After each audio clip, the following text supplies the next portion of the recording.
Moi Elisa. Moi. Mä oon ajatellut kysyä sun nyt tähän vaikuttamiseen liittyviin muutaman kysymyksen. Okay. Joo, eli miksi sä koet vaikuttamisen tärkeäksi? No koska Helsingissä nuoret on hirveän masentuneita ja niin on asiat tosi huonosti, niin pitää vaikuttaa niihin asioihin, että nuoret saa ääntä kuuluviin ja nuorten asiat paremmissa. Se on totta. Hyvä. Mihin asioihin sä haluaisit vaikuttaa Helsingissä? No just siihen, että nuoret saisi enemmän apua niihin ongelmiin. Ja tuo näkee kaupungilla hirveästi nuoria hengaamassa jossain kauppakeskuksissa, niin niille pitäisi saada enemmän paikkoja, missä ne voisi olla, ja turvallisia paikkoja. Joo. No mitä puitteita sitten täällä Helsingissä on?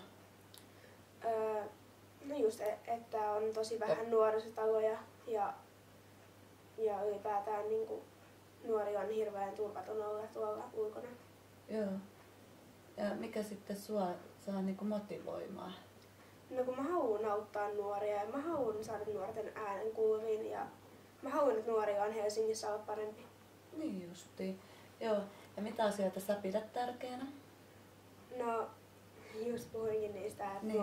nuoret sais apua niihin niin kuin, ongelmiinsa, kun tosi moni on ongelmia ja sitten että ne sais enemmän paikkoja, missä olla. Joo. No sit vielä mulla olisi semmoinen kysymys, että sä oot nyt kuulunut tuohon Ruudin ydinryhmään. Niin miltä sun mielestä nyt tää ydinryhmän toiminta vaikuttaa? No joo, tosiaan, että me ollaan just, ei ole saatu kauheasti aikaa, mutta me ollaan menossa sinne reaktoriin, se on Helsingin nuorisoasiankeskuksen säännön tapahtuma. Ja sitten me ollaan saatu oma toimintasuunnitelma, että tämä on vasta ekaa vuotta tää ruuti, niin sen takia se on hyvä, että me ollaan nyt niinku saatu vasta tämän verran kumminkin jo aikaa.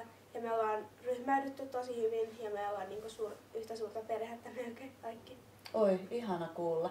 Voisit varmaan siis suositella muitakin liittymään sitten seuraavana vuonna ehdolle.